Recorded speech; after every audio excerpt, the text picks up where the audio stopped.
Pursuant to Chapter 2, the Acts of 2023, amended on March 28, 2025, Governor Maura Healey signed into law an act extending pandemic-related authorizations related to public meetings, allowing remote meeting options for public bodies through June 30th, 2027.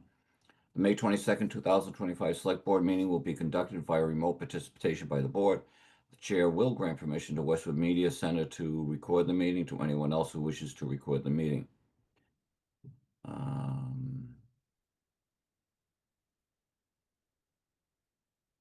Let's start with the chair's update. Annual town meeting recap. Overall, I thought things went well.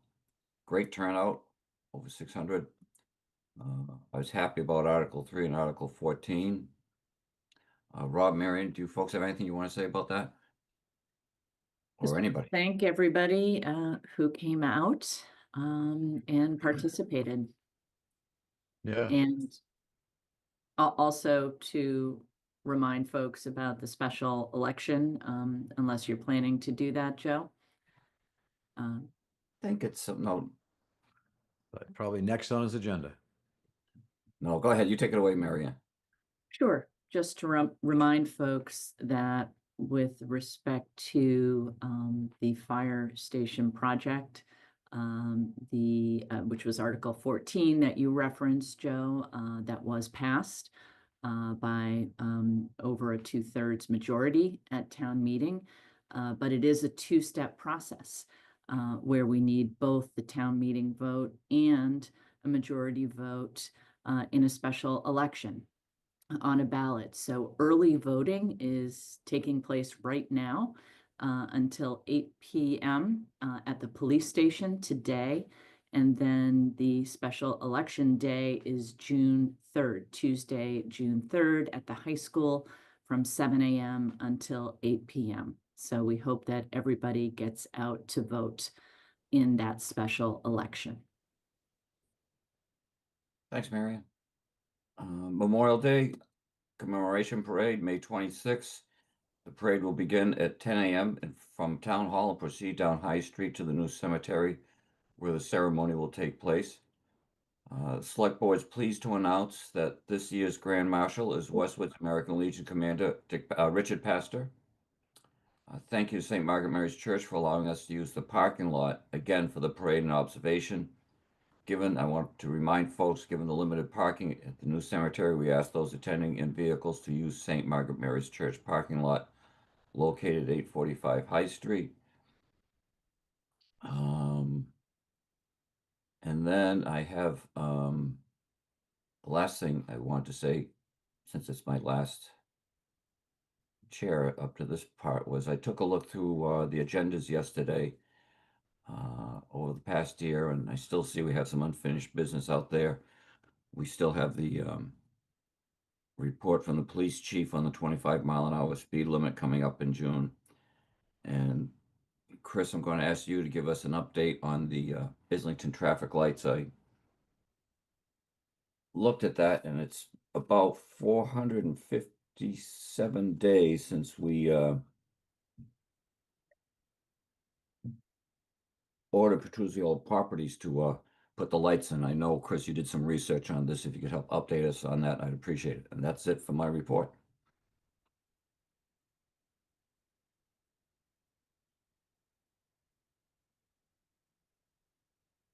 Chris, you're on mute.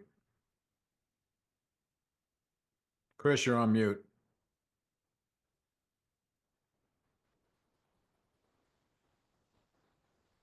I'm sorry. Thank you. I'm sorry, Joe. Did you want me to give you an update or my On your chair's update, could you just give us an update on that Islington traffic light where it's been so long? Yes. So thank you. I believe Todd's here, and Todd has been was instrumental in getting the ball moving on that. Nora and Todd have worked with Nora and Todd. There were some things that were supposed to happen. Seems like some things may have been a little bit delayed. Once Todd got involved, things started to move a little bit. So we're waiting on the steel to be delivered. We were told that there's an estimate quote that Giorgio's going to be receiving. We're also told that it's going to take, with the order of the steel, we were told between 20 and 26 weeks. I believe what we received was approximately 20 weeks once this gets delivered. So it has, once it gets ordered. To our understanding, has not been ordered yet. Giorgio has asked for the quote, and we're just waiting on that update for that final date. Once he receives that quote, then the clock will begin, and that is for the metal arm. But I do want to thank Nora and Todd, especially Todd. When Todd got involved, it seems like things started to move much quicker. So Todd, thank you very much for that. You're welcome. Yeah, and it was not, I'd say honestly, Joe, it wasn't anything that Giorgio is trying to duck out of. He was actually being pretty proactive. I think it was just the channel of communication between both he and Mass Bay, who was our vendor that we use for the traffic signals in town. There was just a gap in communication. They just needed like a level of connectivity between the two of them. So they're in a good spot with it right now, and I'd expect a more defined timeline within the next week or two. All right, Todd, maybe give us an update at our next meeting, because those 5 weeks will bring us close to 600 days since we, It's crazy. yeah. All right, anything else, Chris? Yes, just two more things. Thank you, Thanks, Mr. Todd. You're welcome. The other thing is that our own Sean McKee, our communications supervisor, has been named Massachusetts Turret Southeast Team Telecommunicator of the Year. The award recognizes Sean in his honor of dedication, perseverance, and his unwavering support for his fellow dispatchers. His willingness to set up in times of need exemplifies his spirit and his teamwork and service. Spoke with the chief. He said, words can't. These words really capture Sean's the essence of Sean. He's a dependable leader, calm and present in high pressure moments, and a standout in the field. And for those of you to understand what TERT stands for, it's the Massachusetts Telecommunicator Emergency Response Task Force. It's a state program made up especially to trained 911 professionals who deploy and assist other dispatch centers during disasters, critical incidents, or major events. Just want to pass on. So tremendous accomplishment by Sean, and we certainly wish him the best. We thank him for his continued hard work and his service to the town of Westwood. Last thing I want to say is that we have, a lot of people, there's a lot of information in these select board meetings. There's a lot of things that are going back and forth, and the board, and the information the board has. And I just want to thank Tish Healy for all the work that she has done to make these meetings run smooth. There's a lot of work that goes, a lot of work behind the scenes, and she does it exceptionally well. So thank you very much, Tish, for your service. Would echo that. Hear, hear. Thank you, Tish. And that is my update, Mr. Chair. Thank you.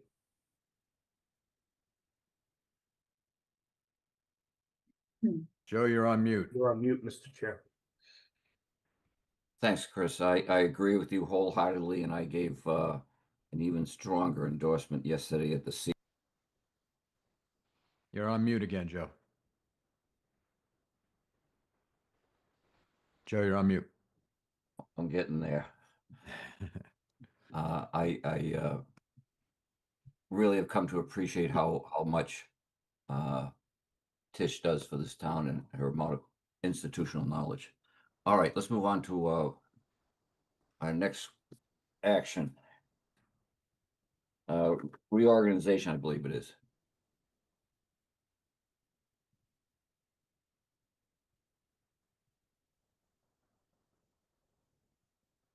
Joe, I'm happy to make a motion unless there's something else you want to say. No, I was just having some technical difficulties here. Please go ahead, Marianne. I am pleased to nominate Rob Gotti to serve as chair for the upcoming year. I'll second that motion. Roll call, Marianne. Aye.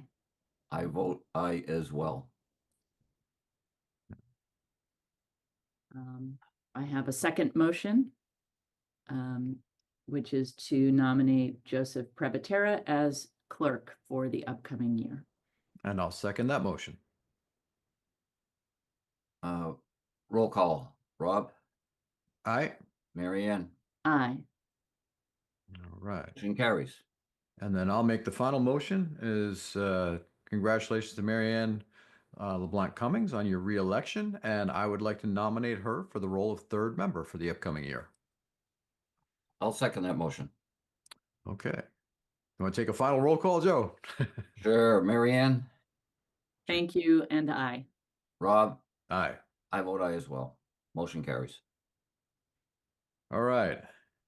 So with that baton pass, let's jump to the next item on our agenda, which is the Washington Street paving project, which Brendan and Todd are here. And if you recall, I think we were awarded a grant of approximately $1.3 million for this project. And Todd, Brendan, I don't know which one of you wants to take the lead on this, but bring us up to speed. God, I'll take it if you'd like me to, or if you want to take it, go ahead. No, run with it, Brent. Okay. Well, thank you, Mr. Chair. I feel very honored that I'm your first action item, so thank you very much. So we've been awarded the grant. We are steamrolling ahead with meetings. The contractor that was awarded the project is Newport Construction. They're a contractor that works a lot for Mass DOT. They're out of New Hampshire.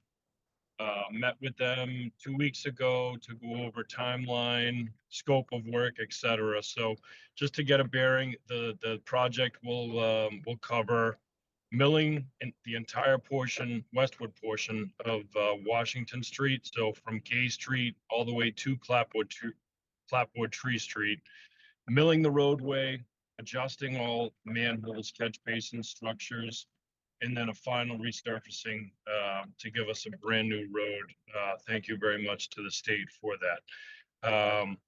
One piece that needs to get discussed and be made aware of is the potential of there was a request to do some night work for this for the obvious reason of the impact to traffic and to get this work done a little bit more efficiently and effectively. They have requested that they do two portions of this work at night, which would be the milling portion, which is grinding up the current road, and then the final paving portion is one thing that I did want to highlight and update the board today.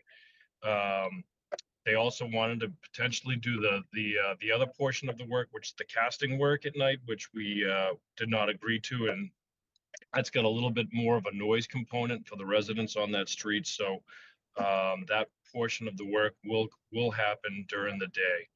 I asked for a construction timeline ahead of this meeting yesterday, but the contractor is still waiting for Mass DOT for approval of their subs.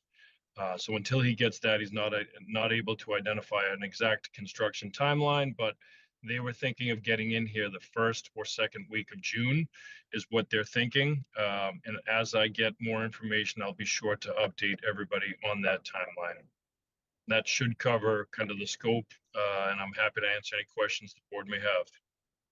So just a couple of things, Brendan. So first, just a reminder, this is a state project, so they're the ones that selected the contractor, correct? Correct. Yeah. They put out the bid and they took care of the entire bidding process. And in terms of the overnight portion, do you have an estimate just in terms of duration of what that may look like?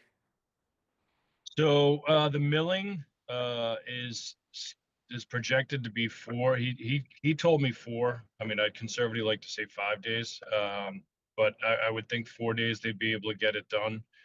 They want to work in 10-hour shifts, so extending that 7-hour shift to 10 will likely get us to that 4-day window of completing that portion of the work. Okay, and you said the loudest portion was the casting. So that's the stuff that we're not allowing during the overnight to minimize the disruption to people's sleep patterns, right? Correct. That's the scope of the work where you hear the jackhammering around all the manholes, catch basics, etc. So it's important to keep that throughout the course of the day. Okay, but milling does have noise involved with it. It does. Milling and paving does have some noise components to it. You'll have trucks backing up. The milling portion of it, it'll be the grinding of the roadway itself, which has a noise level. But the biggest loud noise disturbance would be the casting adjustments. Okay. Just a question, I guess, for you guys and Chris. Before we make a decision on this, I just want to make sure that we've got plans in place to notify residents. I have no illusions that there is going to be a highly watched version of an 8 a.m. select board meeting where we're just doing reorganization. So are we going to make sure that residents who are, either on Washington Street or just off of Washington Street are aware, and what are the mechanisms we're using to make them aware? Yep. So we talked, we talked about deploying message boards well ahead of this work. So that will be there. And then we also talked about distributing a letter from our office to all direct abutters. If that outreach has to go a little bit further to some residents off of Washington Street, then I'm sure we could do that as well as posting to social media, updating the website, et cetera. Every avenue, every pursuit that we can just get that message out there, we plan to pursue, similar to all of our projects, quite honestly. And the last piece would be a robocall distributed to anyone that's going to be participating in that service. That's great. Well, in terms of, will that be a townwide robocall? Okay, Yes. good. There is a question that I see from resident Franfusco 20 Pine Lane is asking, will the brick crosswalks be redone? The comment, they're in horrible condition, so. Yes. So to answer that question, ahead of this project, we had some crosswalks that we needed to prep and remove ahead of this work, which was the ones on Washington and Gay. Those were inlay brick pavers with granite curbing. And the same crosswalks existed at the clapboard tree end. So we removed that, prepped that for the paving. The existing crosswalks that are at School Street, East Street, and maybe in some other locations will be removed as part of this work. And then our plan is to do the red treatment that we did to 109 a few years ago. That is a nicer material that does have a longer lifespan than the current ones. Excellent. Questions from either of my colleagues on this? Yes. I have a comment and a couple of questions. Good morning, everyone. First of all, as a comment, I just want to thank you, Brendan and Todd, for being proactive in applying for this grant. $1.3 million from the state. That's outstanding. So thank you very much for your continued proactive efforts. As far as questions, do you know what the direction of the work is going to be? Is it going from Gay to Clapboard Tree? And I'm wondering if the work is going to involve the actual intersection of Gay and Washington. So to answer your last question first, yes, the scope of the work, the state initially had some limits that Todd and I were not happy with. So we pushed back a little bit and they were agreeable to kind of move those limits. It was almost like they were getting to the 8th inning, not wanting to finish. So the scope of the work includes, we're going just beyond, closer to the Dedham town line on Washington Street. So it does encompass Gay Street. And then when we get towards the intersection of Wash and East, we are going to extend those limits to include the crosswalks to be able to include that in the retreatment after the road is complete. Moving further down towards Clapboard Tree, the last crosswalk is essentially the limit. So we're not going into the intersection of Everett and Clapboard Tree in Washington, I would say. It's right after the last crosswalk, just before Clapboard Tree. Mm-hmm. And then I'm sorry. Do you know where the work is going to start? I assume it's going to move down the road. That still hasn't been identified. We have more meetings coming up, but I mean, their goal, as far as the paving portion of the work, the milling might be a little bit different, but their goal was to try to go in one lane paving the entire thing all the way down using what's called a wedge joint, TMI for this meeting, but that way they're able to keep it one smooth transition all the way up and then turn around and keep going. That'll keep things running more smoothly and efficiently. Great. Thank you so much. Joe, I see you have a question. Yeah, thanks, Rob. Brendan, East Street at Washington Street in front of the Muffin House. The road's in pretty tough shape. How far are they going down East Street? It's We're having beastly. we're having them cut it back almost to the entrance to Morrison parking lot there. Great. Thanks, Brendan. Yep. And Brendan, as I know, you are a former D1 college pitcher, so I know that your analogy of getting to the eighth inning and not finishing is a very serious one. So thank you for being our closer and pushing back. You're welcome. You're welcome. All right. No action need be taken. This is informational in nature. So thank you, gentlemen, for the update. And I know this is going to significantly improve Washington Street and do so before we hit July 1st. So that's great news. Well, All right. Thank you. Moving on to new business, we have a discussion of the electric charging stations, electric vehicle charging stations, and I know Tom Philbin is here to join us along with Chris. So, gentlemen, take it away. Excuse me, Rob. I'm going to step off for this on advice of town council. Tish, can you let me know when to pop back in? Yes, Sure thing, Joe. Rob will, Joe will let you know. Thanks.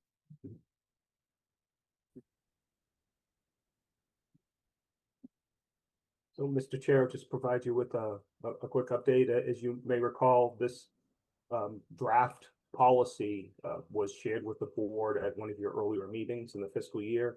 One of the things we did not include the estimated rates. We were asked to go back, do a survey, which we have done. What we found is a majority of our communities, our counterparts, have a tier 2. They don't have, not many, we couldn't find many that have a tier 3. So we're one of the fortunate ones that have a tier 3 charging station, which is going to be which is located in front of the police station, and that's all thanks to Tom Philbin and the work that he has done.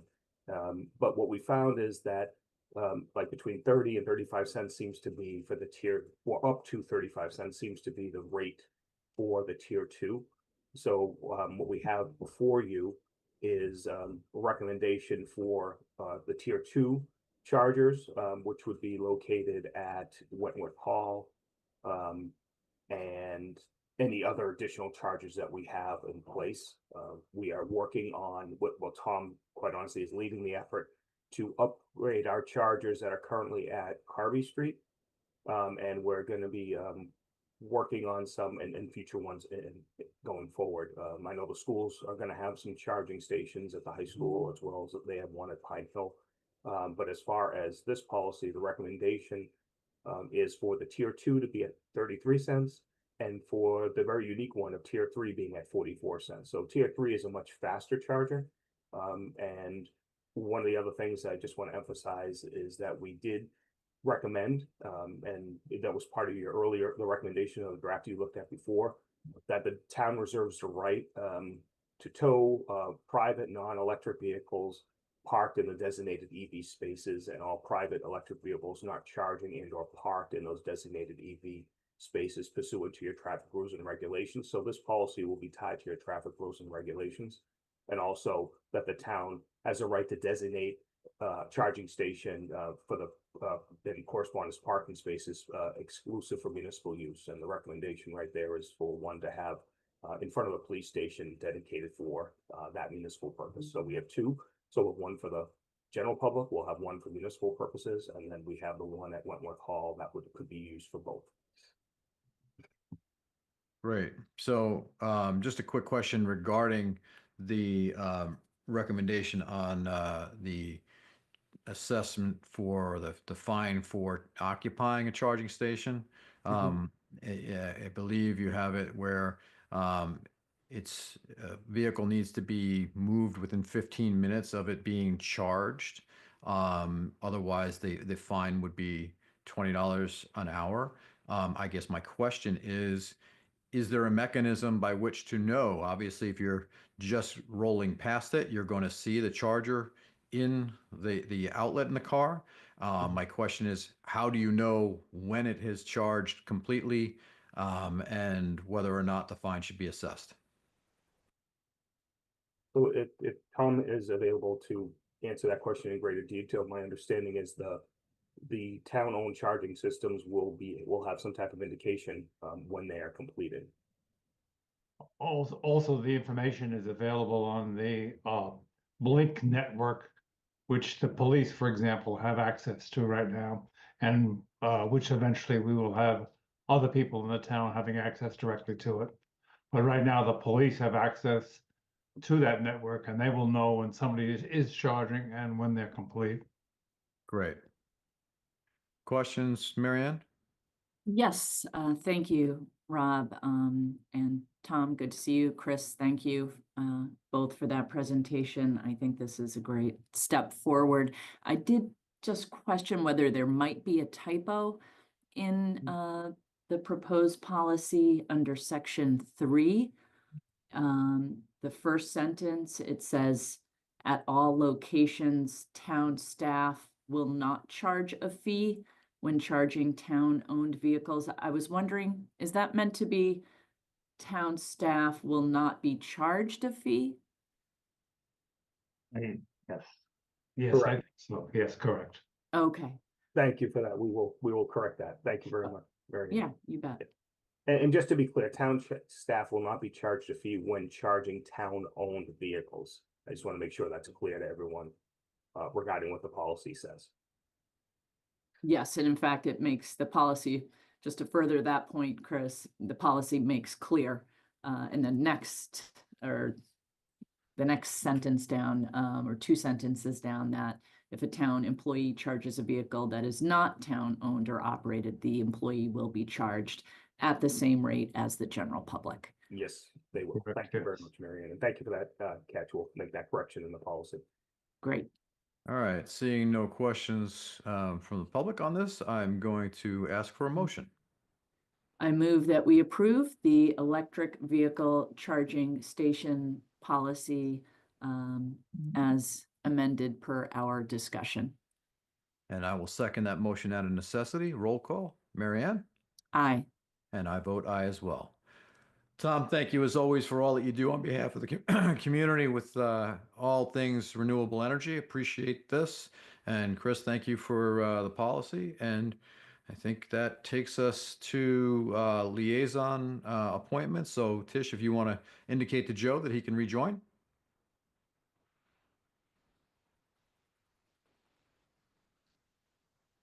I did. I just reached out to him. So, there he is.